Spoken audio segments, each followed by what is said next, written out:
Hello, everyone. Welcome back to this episode of the Revolution Blueprint. I'm Rob Iobi. This is my co-host, Will Hanna. We got a producer over there, Sean King. And on this episode, we are going to begin a journey of highlighting what is broken in government. And this is, the relationship between sovereign states and the national government, how our government is overreaching way beyond its enumerated powers, what that cost is in dollars and in liberty. So we're going to do our best to track this through the next few episodes. And then when we get beyond highlighting everything that's broken, like, stick with us. We're going to start digging into the solutions. And that's all coming from the Revolution Blueprint, which is available on Amazon.com. Absolutely. Absolutely. Well, good morning. Looking forward to getting right to it. Let's talk about where everything's broken, but also let's come with some solutions. Possible solutions as well. So, Sean, some of the things I see we talked about in the pre-show meeting. We talked about the danger of the political parties, the preservation of unity, constitutional fidelity, and the role of religion and morality in our government, physical responsibility, foreign influence, and entanglement. So I don't know where you wanted to start today, Rob. Sean, do you have George Washington's infamous quote from his 1796 farewell address? Where he warned about political parties becoming engines for ambitious, unprincipled men to seize power. Today's Democratic and Republican parties embody some of this prophecy. I'll get the actual 1796 warning pulled up. Everything that, I discuss in the Revolution Blueprint, everything that this show is about is to bring attention to the American people, no matter how big or small our audience may be at the time, that the political alliances in government are what facilitate all of the destruction, all of the the theft of our money, all of the the theft of our liberty. It facilitates all of the tyranny. On the Revolution Blueprint, we're not just here to complain about what they're doing wrong. We are here with the solution to undo it, to fix it. Undo is the magical word of the day and this whole entire movement. We have to undo what they have done to find absolute liberty and basically an economy that would represent a utopia to the rest of the world. You know what I mean? We would become the beacon of hope, the shining light, absolute liberty. So that's the place that we have to get to. And the only way we get there is to undo what these two corrupt criminal parties have done to us over the last century.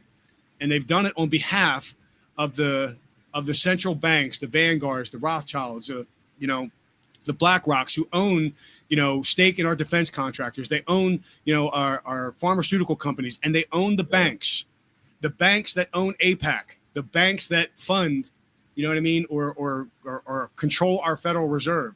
It is all right there in front of our face, and we have to talk about it. We have to highlight it. We have to get to a place where we are sick of it and we're ready to take action. So some of his key warnings in 1796, Washington warned of dangers of partisan divisions, preserving the Constitution. He urged Americans to see the Constitutions as sacred and resist those who might erode its authority for personal or party gain. Checks against disposition. Washington warned of corruption and concentration of power in a few hands that would undermine liberty and lead to the disposition unless people remained vigilant. National unity as a safeguard, debt and physical discipline, foreign influence, and entanglement. So all six of these things is something we're tangling with today. Will. Well, it sounds like George Washington was here yesterday. Yep. We're seeing a lot of that government overreach. Whether people agree or disagree, whether it's right or left or a black or white issue, wherever they see it, they see the overreach of the federal. Right now, look at today's DOJ. Look at today's DOD. Look who the Secretary of Defense is. So you can go down a litany of those things. When you get to tracking the money, and when you look at stuff like I'm looking up something now that the Federal Reserve uses to track bank wires, which is the IMAD system. And when you start tracking money, you start really peeling the onion back and seeing how we've been brainwashed for lack of a better term, how we've been brainwashed over the years, over decades of fiscal mismanagement, looking at possibly going into, an authoritative regime. These are all the things that were warned about back then, 200 some years ago, and we're right now looking at it today.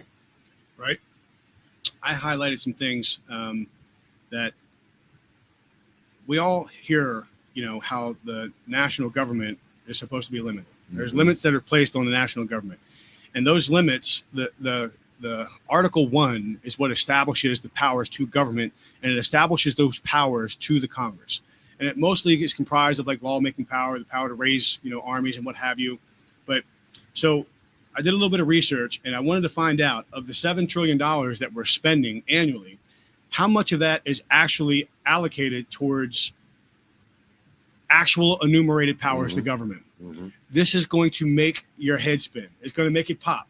Out of the $7 trillion, drum roll, $1.9 to $2 trillion represents powers that are actually enumerated to the federal government, meaning that it's operating within the powers that the Constitution enumerates to it legitimately, lawfully, the supreme law of the land. Then when you get into, beyond that, like it's $4 trillion where the government is operating outside of its enumerated powers, and then there's the $1 trillion that is, it's just a trillion. Yeah, it's just a trillion. Could they get away with saying that's a power to government? That's the government's role? And when you think about that, like, we talk these numbers so much that no one ever puts it into perspective of what it is. When you say, hey, there's $1 billion or $5 billion, whatever the number was in Medicaid fraud, it sounds so small. It's 5,000 million. But $1 billion is a lot of money. Like, that's a lot of fraud, and it's multiple billions. And here, so if the national government is overreaching, basically what it's doing something that is reserved to the states to do for the most part. Right. So, and in most cases, the states actually have government in place doing the same thing. So then that becomes, you shift into a jurisdictional argument over what jurisdiction does the federal government actually have within the states. So the federal government has literally like next to no jurisdiction inside of the states. The Constitution guarantees each state in the Union a sovereign form of republic government. So just before we go any further on that, Sean, just Google sovereign, like look up sovereign and define sovereign for us. Okay, I'm going to look that up, but I just wanted to restate what you were saying about a million versus a billion. A million seconds is approximately 11.6 days. A billion seconds is 31.7 years. So that's the difference between a million and just a billion. Wow. Give me a It's trillion. 11 days. Give me a trillion seconds. When it finishes, everybody's dead. Right. And then versus a trillion seconds. It's my life cycle. Right. Trillion's got to be my life cycle. A trillion seconds is approximately 32,000 years. Right. So a million seconds is 11 days, a billion seconds is 32 years, and a trillion seconds is 32,000 years. This is a lot of money that they are wasting. There's a lot of money laundering going on. Like, and I look right in the camera, to hell with the person who says, where's your smoking gun? You know what I mean? Like, this shit is so painfully obvious what they're doing that, it can't be denied, and we're talking about when a government is spending beyond its means, 3 times what it has the power to spend. Absolutely. And this doesn't even get into what the states are doing, with waste, fraud, and abuse. But another set of billions of dollars. We're looking at Maryland. Maryland, we had a $3 billion surplus. Now we have a $5 billion deficit in 2 years. I mean, in 2 years. So, and how does that impact the Marylander? Exactly. Right. So and that is so small, on the scale of what the national government is doing. Exactly. But when you think about and you put it in context, like, what does spending an extra $4 to $5 trillion a year? Let's just break it down conservatively and say, okay, we know $4 trillion is being spent on things that they absolutely have no power to be involved in. $4 trillion. $4 trillion. Just think about like the average families, a middle class family, like, you know what I mean? If they're making, husband and wife, partner and partner, whatever, if they're making 120 to 150,000 a year between the two of them, what is actually being taken from them, That's right. stolen from them through taxation. You know, it's probably upwards of 40 grand, you know what I mean, in that scenario. And then they got to turn around and face the world. You know what I mean? They got to pay for car registrations. They got to pay taxes on their cell phone bills. They got to pay inflated energy costs. They got to pay inflated insurance costs to maintain insurance on their house and their cars and whatnot. You know, Life insurance, health insurance. Yeah, all of this. And then, you know, inflated energy costs. Inflated food costs, then inflated gasoline costs.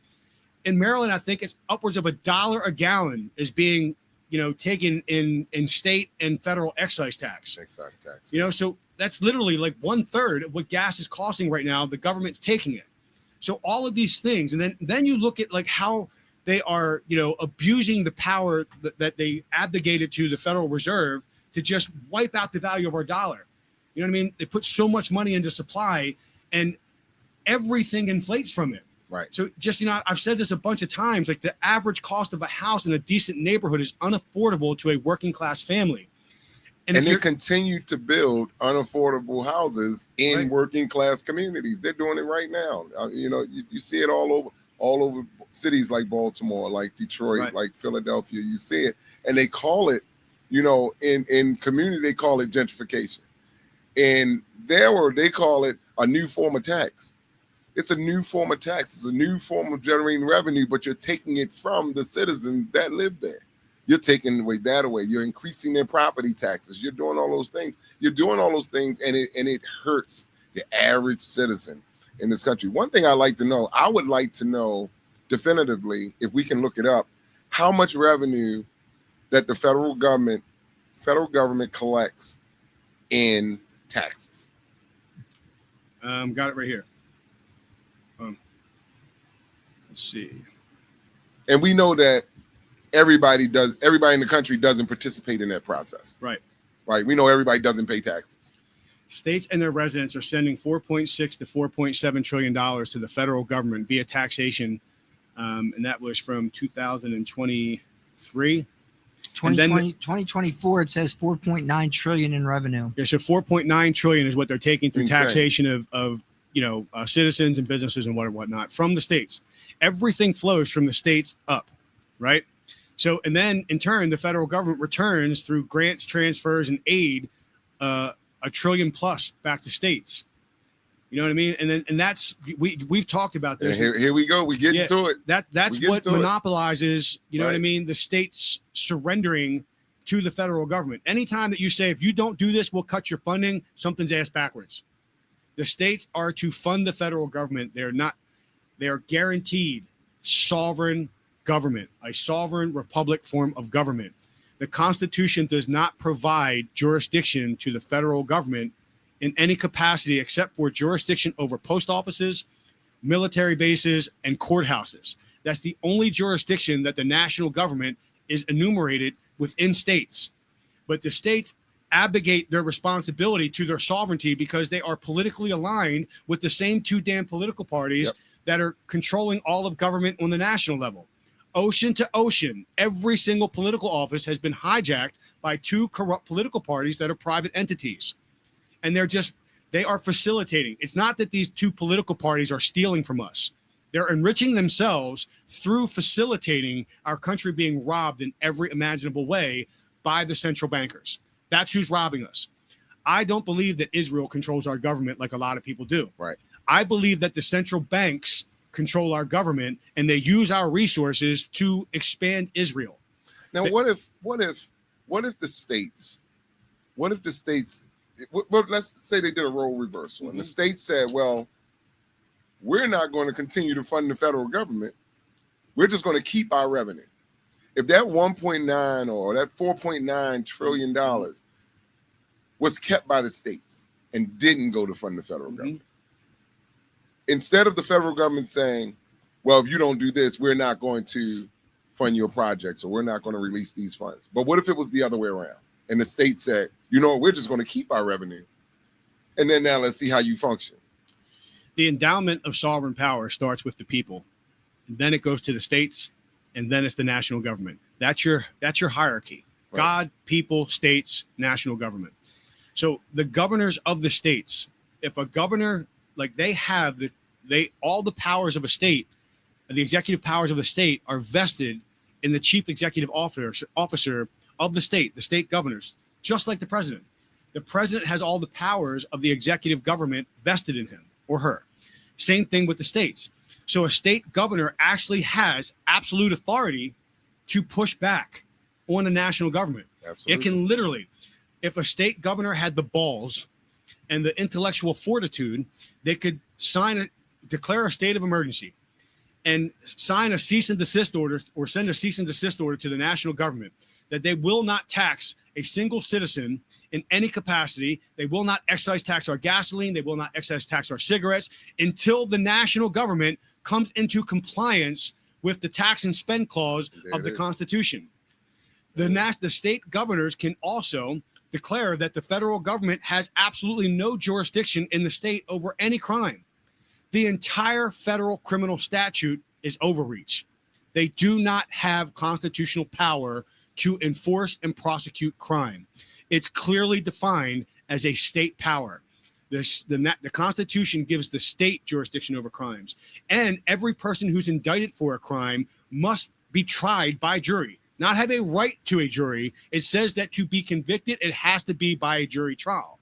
Which is why you have to wait.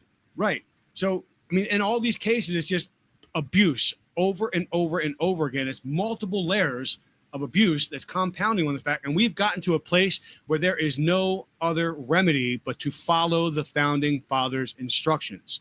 Not violence. I'll say it 1,000 times. There's a peaceful, lawful way to reclaim our government. And the only way that's going to happen is where the people start looking at this shit and say, you know what? I'm tired of them raping me and my family. Yeah. I'm tired of my country being raped. I'm tired of my country sending billions and billions and billions of dollars out to foreign countries and taxing me to death to cover that when they have no power to do it. I'm tired of our money getting laundered through NGOs to facilitate our country being invaded. I'm tired of our country laundering money through super PACs and NGOs to facilitate their elections. These people are getting rich off of the high hog because they have no respect for the power. That hierarchy, it's the people, God, right. People. They don't respect God. They don't respect our Constitution. They don't respect the people. And if you asked for the definition of sovereignty earlier, and you can use it as a noun or as an adjective. So as a noun, it's a person or entity with ultimate authority. This could be the government, a state, or a leader within a specific domain. And as an adjective, it can be supreme in power or rank, describes someone with something or with unmatched authority or influence, or independent and self-governing, often used to describe nations that govern themselves without external control. Bam. The two things I want to hyper-focus on is the supreme power of that particular thing that's being described under the sovereignty and independent government. We have 50 states, they're nation states. It's just like at the UK. You know what I mean? It's a bunch of different countries, right? So we're a bunch of different states that are united together. The Constitution is a perfectly written document to control the states, to maintain harmony between the states.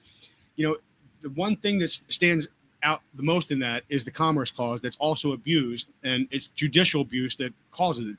You know, they allow it, but, you know, the national government has the power to regulate commerce between the states. That's the part that they always leave out. They have the power to regulate commerce. No. They have the power to regulate commerce between the states, right. Meaning North Carolina can't create a law that prevents South Carolina from using highways. You know what I mean? Right. Or preventing South Carolina from selling goods into North Carolina.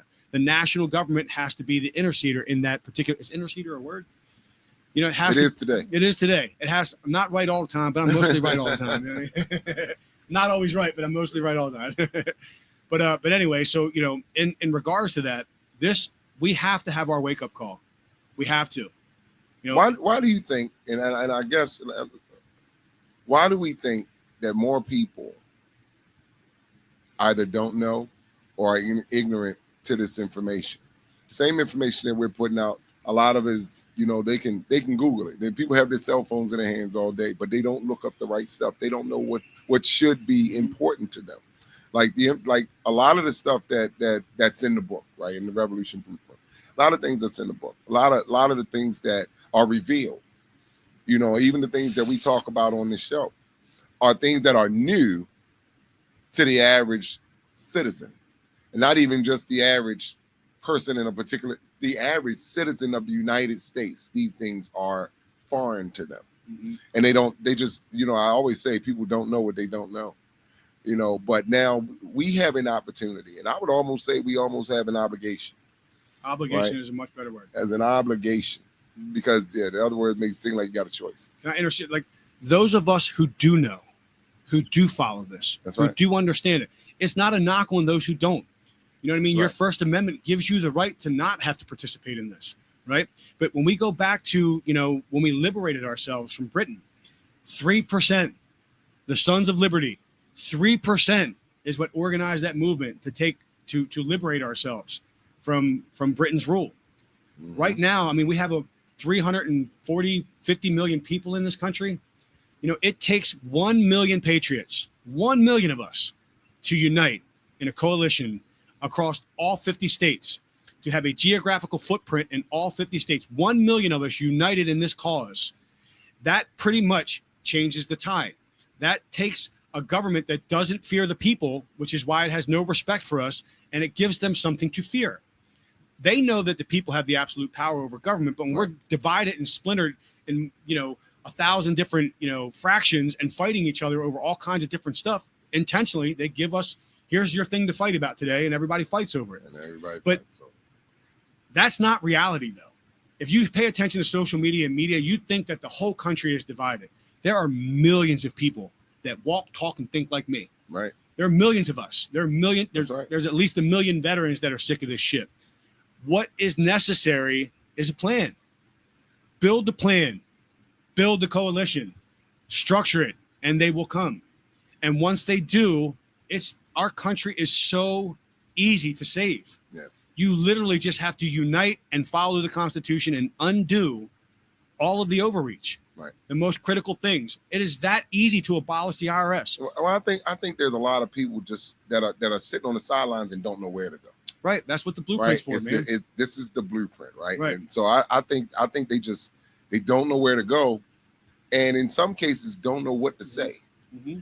Right? Because a lot of times people feel like if they say the wrong thing, there's going to be some backlash, some reprisals, you know. But this is where we have to be bold. This is where we have to say the things that need to be said. And I had a mentor of mine told me, say, I may not tell you what you want to hear, but I'm always tell you what you need to know. You know, and I think that's where we are. We're in that place where we need to start telling people, look, you may not want to hear this, and this is really graphic and crazy, but you need to know. You really need to know. And I think this is the platform to deliver that message. You know, right now we're few. We are at the beginning of this movement, right? You know, we're disseminating content. You know, we're talking about issues. You know, as you know, we establish a bigger audience.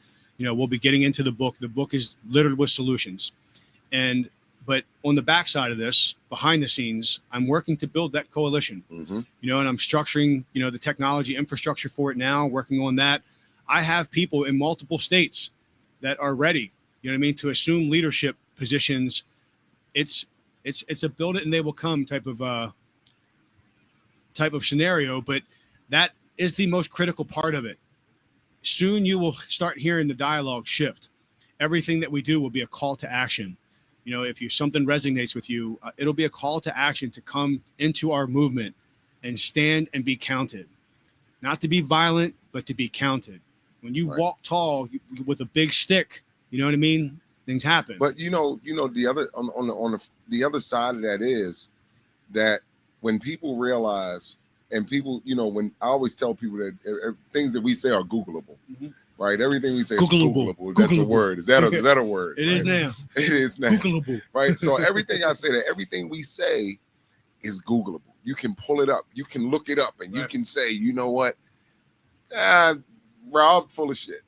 Right? He's full of shit. Will's full of shit. But let me go pull it up and see what they say. Right. See if what they said is true. And then when they go and look at it and they say, you know what? The one thing they can never say is that we lied. They're going to say that, we got the truth now. Now you got the truth. Now what do you do with it? Right. And what do you do with it? And so here's the coalition being formed for you to join. For those people out there that are listening that don't know where to go and don't understand where they fit in this society. So maybe you're not as blue as you thought you were. Maybe you're not as red as you thought you were. In some cases, maybe not as white as you thought you were. You're not as black as you thought you were. You know, and by definition of systems that say we have to be a certain kind of way. Yeah, I mean that's part of it. Like, you know, what we're trying to do here is we're trying to black pill everyone. You know, I'm the red and the blue. Like, that's right. Yeah, there's no lesser of two evils in a competition of evil. Evil wins. You know, we have to make this a competition of good versus evil. You know, evil is winning every battle because good is not engaged. Good's not fighting any battles. Right. You know, our church is, you know, cowered away in weakness, you know, teaching Christian men to be weak cowards, to turn the other cheek. Like, that's ridiculous. You know what I mean? Like, we are warriors of Christ. Like, you are to stand up against evil. There are wars. Yeah, right. There are wars that are still going on today. Right. That were centered behind religion. Right. They were centered behind religion, whether it was differences of opinion, differences of faith, different things. But they were not weak people.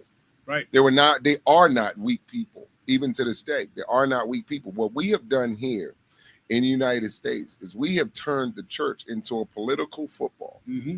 And, you know, whatever you can put into those coffers or those churches is how you sway their decisions that they make at the pulpit. Right. And that is sad in itself, because even the pastors that's now. A generalization, but it's for the big small churches still small churches still getting down. Still do it, right? You got a lot of big churches that got helicopters and limos and all of that. So when you look at the pimping, I call it the pimping of our society, where we look at it on a macro scale, on a micro scale, whether it's the federal government or it's a small community organization.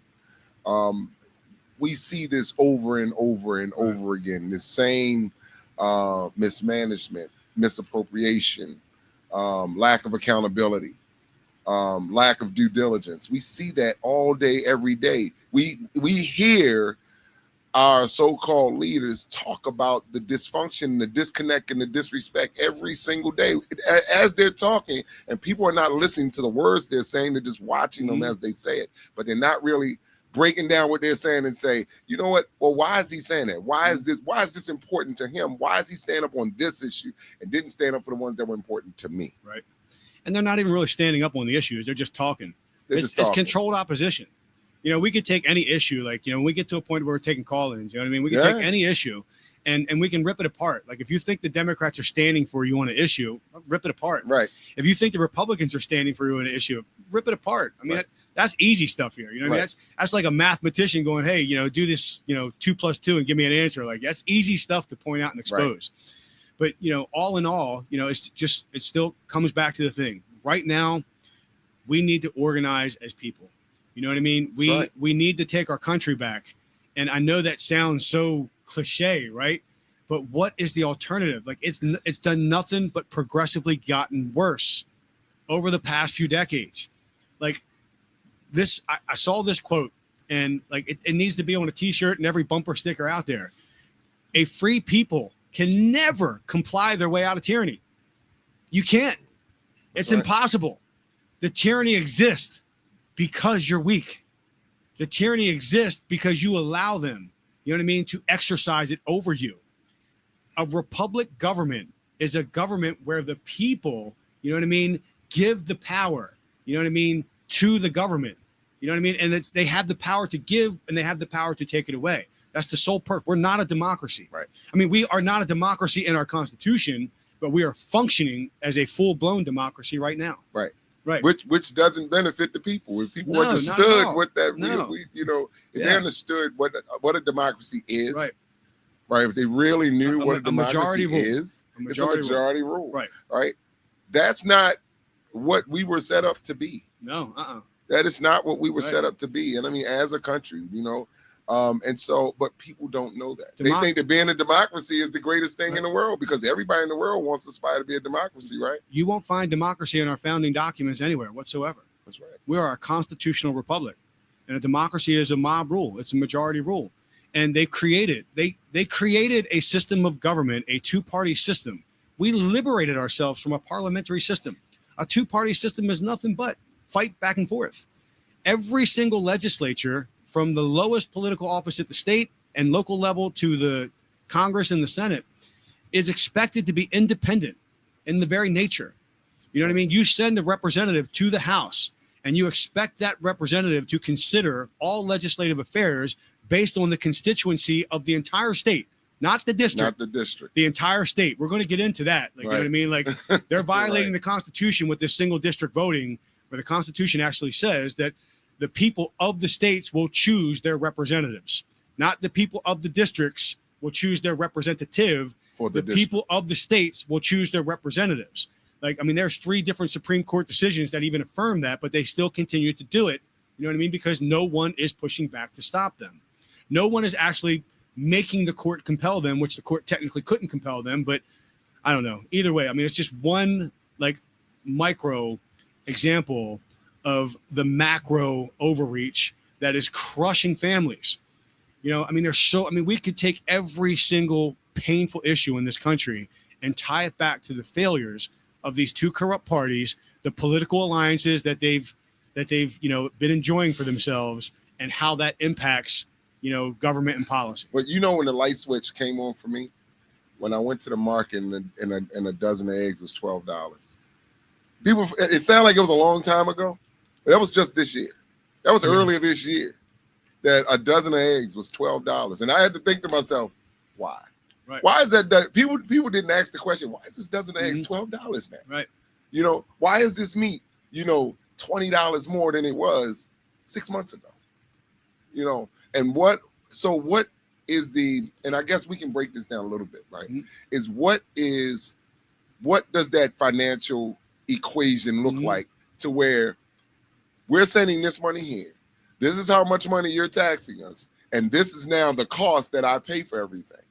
Where is people, if people understood that linkage, understood why your cost goes up when certain things happen, when whether it's tariffs or whether it's no matter what it is, why? And people need to understand that if your eggs is going up and your gas is higher, and this is to understand why. Right. Why? Where is the money that's inflating that cost? Where did that come from, and where did it go?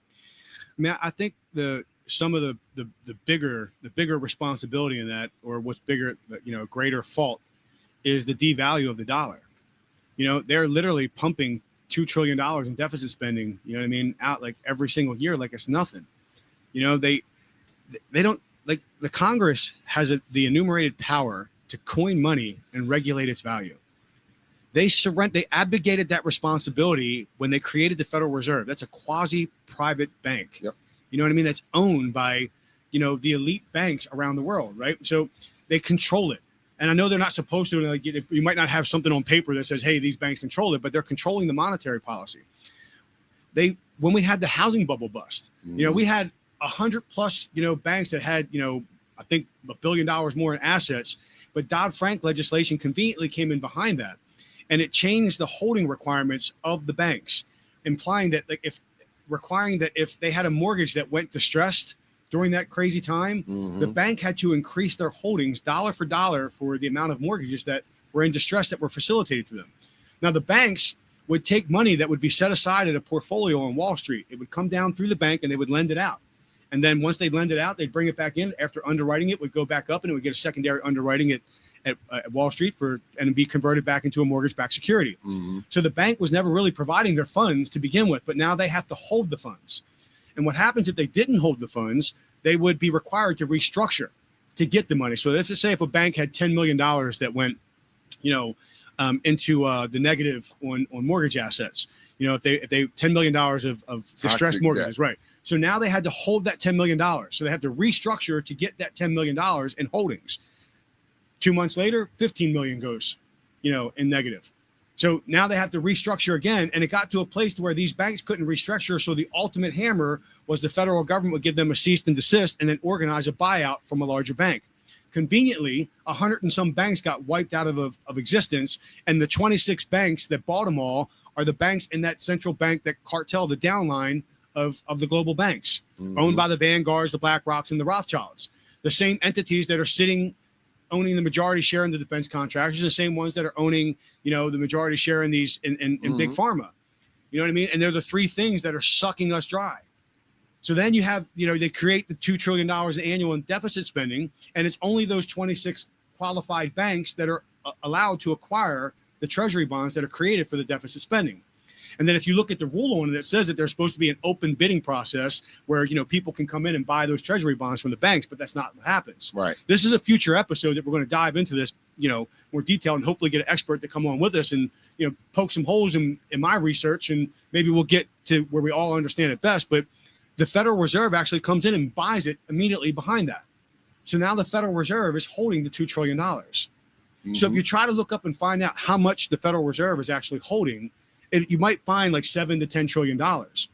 But when these bonds mature, it says that the Federal Reserve would either take the money back out of the M2 money supply, you know what I mean, or it would reduce the debt. Two things that have never happened. The debt's never gone down by $1 in my lifetime, and the M2 money supply has never been reduced by a single penny in my lifetime. It's always escalated. Always. So where is that money going? There's no other thing. Who does it go to?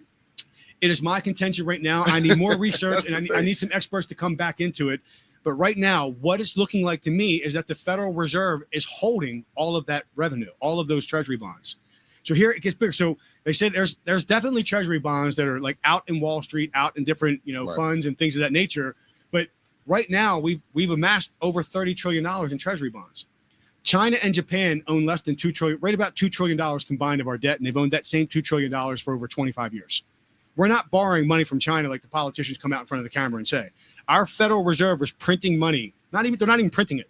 They're taking and creating money out of thin air by adding that money to the balance sheets of those 26 banks.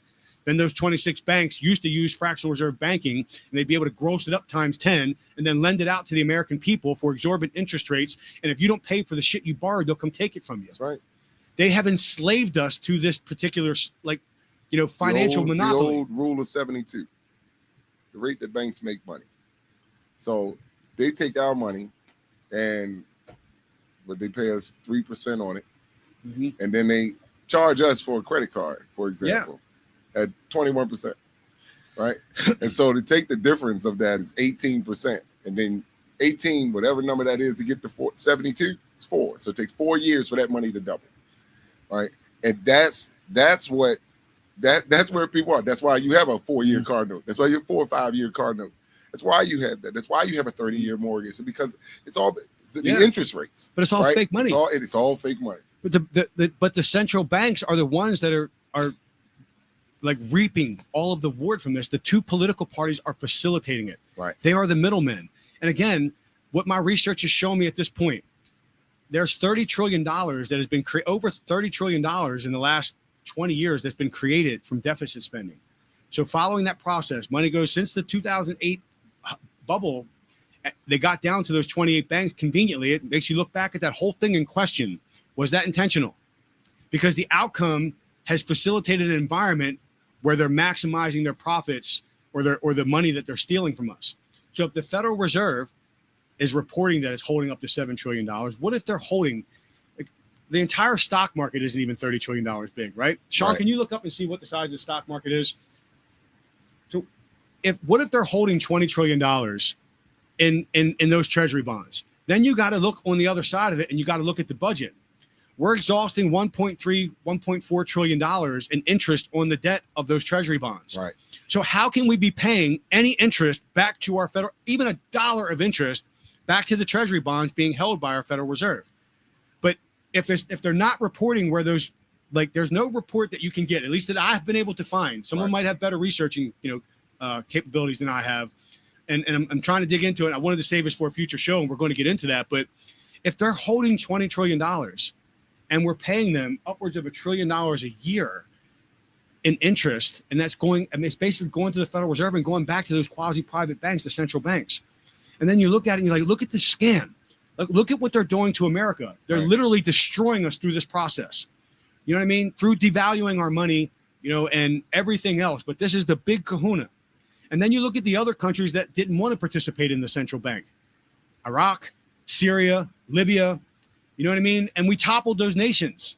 That's right. You know what I mean? And it was all on behalf of this Israel expansion project Christians are blindly indoctrinated by their pastors that they're supposed to be loyal to that.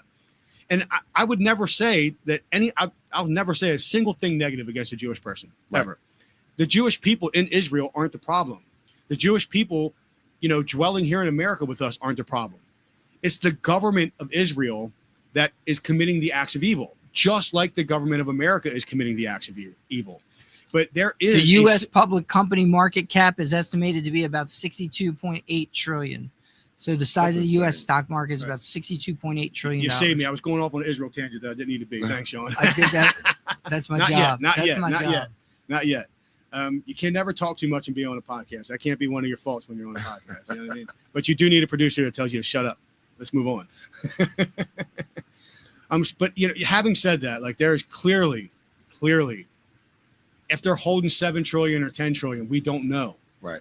But no matter what, there's interest that's being allocated towards those bonds that the Federal Reserve is holding. And then you look at the fact that the Federal Reserve chairman is so reluctant to drop rates when any economist that's worth a salt, knows that those rates need to come down. That's right. In an inflationary environment, I understand the concept of using rates to combat inflation, but that's really a lot of made up bullshit too. You know what I mean? Inflation never stops. Right. You need. We're still getting inflated costs. When the interest rates are low, commerce booms. And the Federal Reserve, really, the only way to really get this housing market back in check is to get a mortgage-backed security acquisition program from the government again. It sounds like you don't want government intervention, but the rates have to come down. There has to be more liquidity in the stock market. It's supply and demand. It's the only way it's going to work. People got excited about a quarter point, reduction in rates, a quarter point. And the market went crazy, and everybody was like, "Okay, now we're gonna start getting more mortgages. We're gonna start doing." A lot of people want to do refis and all of this kind of stuff. But what is the harm? I guess I'm gonna ask this carefully. What is the harm of saying, you know what, we're gonna go from 6.4 interest rate, we're gonna drop it down to 4? No harm. Right? Who does that hurt? I mean, it hurts the rate of savings, but we're not a nation that's saving right now. Right. We're not a nation that, savings is the last people. All of the money that we could be allocating for savings is being sucked away from us through inflation. Activity that would be created not just in the market, but just in housing. Yeah. Cars, credit cards, you go down there. Interest rates come down significantly like that. Who does it hurt? It allows for more revenue to be generated. And then maybe we could, in volume, I'm not saying they're going to pay down the national debt with the money, because we haven't seen them do that yet. Never. So I wonder, if people understand why these things don't happen, right? Why would they not cut interest rates that significantly? Why? Because to the consumer.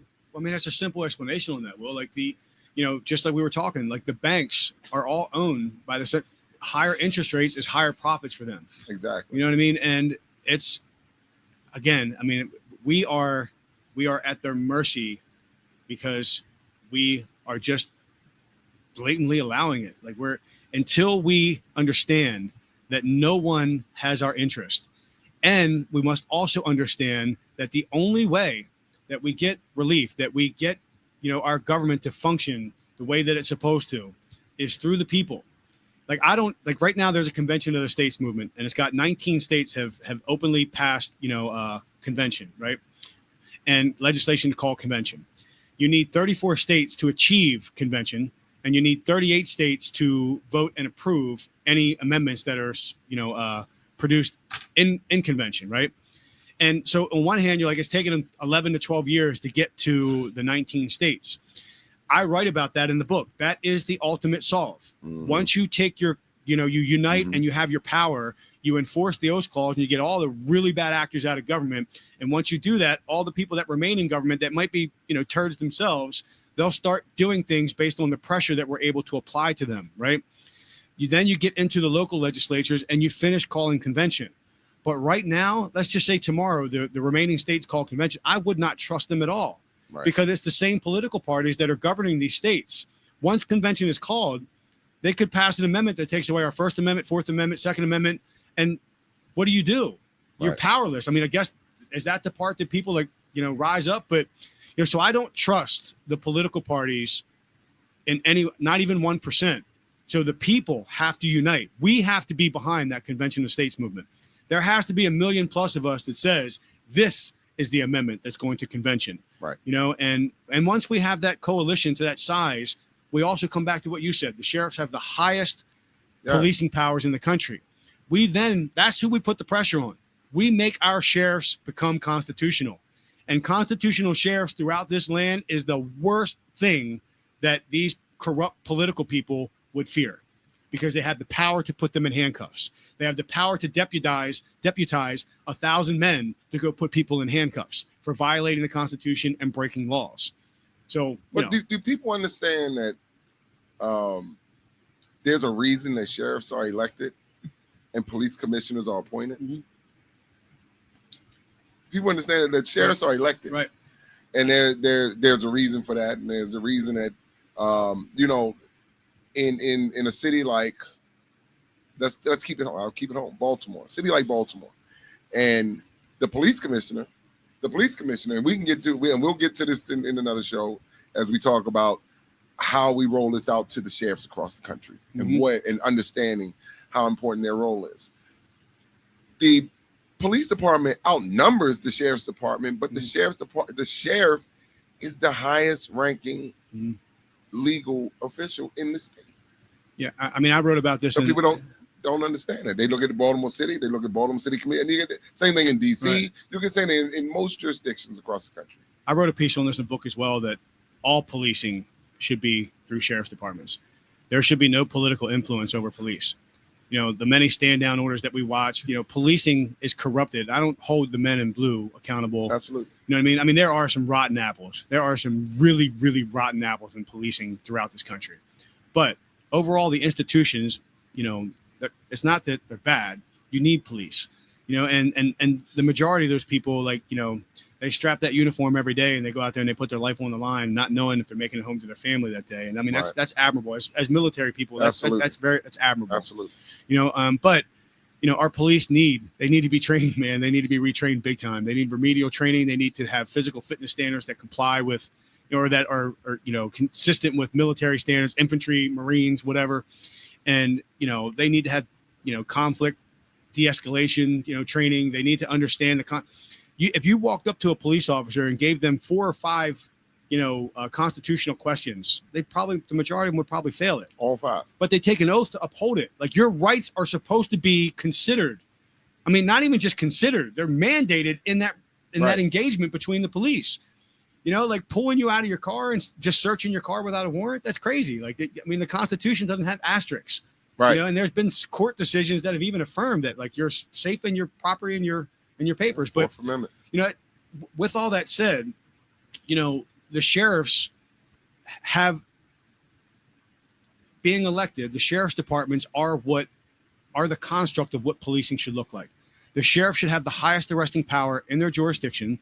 And if a sheriff's department arrests someone, the prosecutor shouldn't be able to go, I'm not prosecuting. Right. And if they do, then that's obstruction of justice. If you say you don't have the evidence to prosecute them, then, hey, we'll look at that. The sheriff said, well, I got the evidence right there. That's a whole nother show about, these have-ass prosecutors and their political agendas and whatnot, how they're letting, repeated offenders back out on the streets to commit crimes and what have you. But, all that said, we're just scratching the surface. We're going to do the next few shows. We're really going to dig into enumerated powers.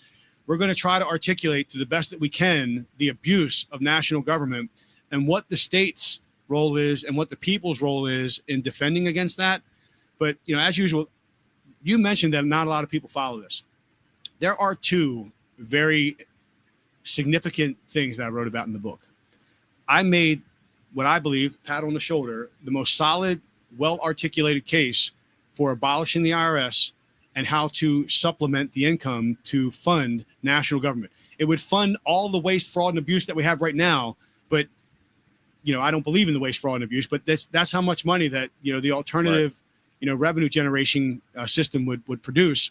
But I also wrote a healthcare solution. That started all this. And that was the easiest thing for me to do. It's not hard. We don't need to be spending $2 trillion a year in healthcare, and we don't need to have a single American that isn't afforded quality care, and It's not that it's a constitutional right, but we're in the greatest country on earth, wasting money on so many things. We could easily make sure that every single person had quality health care. There's just one more thing that I wanted to get to that I left it when you were talking about how the money and how that impacts. Like I saw a report where we've given Israel more money, like things like $5 billion this past year, $5 billion more than we've invested in, helping the people of North Carolina recover from those storms and the floods. Just one little micro example. And again, how much money is $5 billion? And $5 billion. I say that just to conclude with the fact that they don't care about us. They don't give a rat's ass about whether or not Americans are dying, suffering, struggling. They are the cause of us dying, suffering, and struggling. They're never going to change it. It's by design. They did it. They are doing it to us. Everything that we do here in the Revolution Blueprint is to send that message out to the people, while behind the scenes we work to build the coalition of like-minded patriots that are sick of it and that are willing to come together and make some level of sacrifice to make sure that our children have a country that includes liberty and an ability to buy a house and go work a good job and raise a family. So that is the show for today. I did most of the talking. Well, I didn't mean to take any thunder. That's all right. That's all right. We're at the Revolution Blueprint. We thank you for tuning into us. And, more shows are coming. Can't wait to get into the book, but you can go to Amazon. Hold it up, Will. Go to Amazon and get the Revolution Blueprint. There's a lot of good stuff in there. And, one, I want your money. But two, I want you to follow along with us. That's right. Thanks a lot. That's a wrap.